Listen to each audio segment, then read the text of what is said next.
국민연금의 주주권 행사 지침, 이른바 스튜어드십 코드를 둘러싼 논란이 계속되고 있습니다. 특히 자유한국당과 일부 언론들은 연금 사회주의라고 하면서 날을 세우고 있는데요. 과연 그렇게 볼 수 있을지 와이파일 뉴스 바로보기에서 박기현 기자가 짚어봤습니다.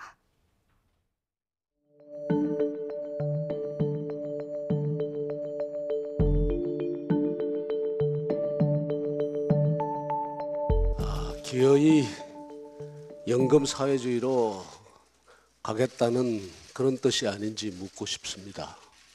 결국 연금 사회주의의 첫 발을 떼는 것으로 보입니다. 스튜어드는 영어로 집사라는 뜻입니다. 스튜어드십 코드는 국민연금이 지분만 사들이지 말고 헌신적인 집사처럼 경영에도 적극적으로 나서서 수익률을 끌어올려야 한다는 취지에서 나온 일종의 지침서입니다. 국민연금은 2017년 말을 기준으로 국내 기업 700여 개의 지분을 보유하고 있고요. 지분율이 5% 이상인 곳이 286곳, 10% 이상인 곳도 97개나 됩니다. 정부가 이렇게 연기금으로 사들인 지분을 통해 경영에 관여하면 사회주의와 다를 바 없게 된다. 그러면서 나온 얘기가 바로 연금 사회주의입니다. 정말 그럴까요? 다른 나라 사례를 보겠습니다. 이처럼 전 세계 10여 개 국가에서 스튜어드십 코드를 도입해 사용하고 있는데요. 먼저 금융자본주의가 발달한 영국입니다. 스튜어드십 코드를 가장 먼저 도입했고요. 연기금이 경영 참여를 위해 다른 투자자들과 연대해 활동하는 것을 적극 권장하고 있습니다. 또 미국은 2017년, 일본은 2014년에 도입돼 연기금이 풍부한 자금력을 바탕으로 주주권을 적극적으로 행사하고 있습니다.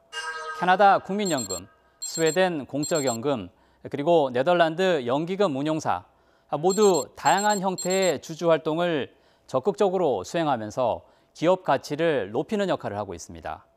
이처럼 주주가 적극적으로 주주권을 행사해 수익을 올리려 한다는 건 지극히 자본주의적인데요. 그래서 스튜어드십 코드를 연금 사회주의가 아니라 이처럼 연금 자본주의라고 부르는 사람도 있습니다.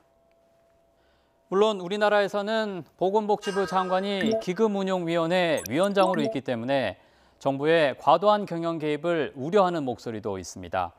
이 때문에 현재 국민연금이 도입한 스튜어드십 코드는 다양한 주주권 행사에 제한을 두고 있습니다. 다른 나라와 달리 이사회에서 의결권을 위탁받아 표 대결을 벌일 수 없고요. 또 사회이사 추천 권한도 없습니다.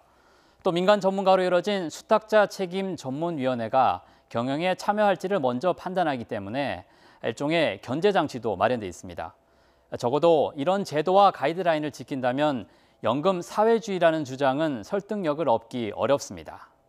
국제 자본시장의 여러 가지 관행과 문화를 제도로 만든 것이기 때문에 이것이 특별히 뭔가 기업 경영을 굉장히 억압한다든지 하는 그런 문제가 나타날 거라고 보기는 굉장히 어렵지 않을까. 결국 스튜어드십 코드를 어떻게 운용해 투자자인 국민에게 얼마나 이익이 돌아가게 하느냐가 관건이지 이 제도를 도입해 기업 경영에 관여한다고 비판할 문제는 아니라는 겁니다. 지난 2015년 삼성물산과 제일모직의 합병 과정을 기억하십니까? 당시 재계와 보수 언론들은 투기자본 엘리엇에 맞서 삼성의 경영권을 지키기 위해 국민연금이 나서야 한다고 촉구했습니다. 실제로 또 그렇게 됐죠. 그런데 지금은 국민연금이 경영권에 관여하면 사회주의적이라고 비판합니다. 국민연금의 주주권을 재벌의 경영권을 지키는 데만 쓰라는 건지 되묻게 됩니다. YTN 박기현입니다.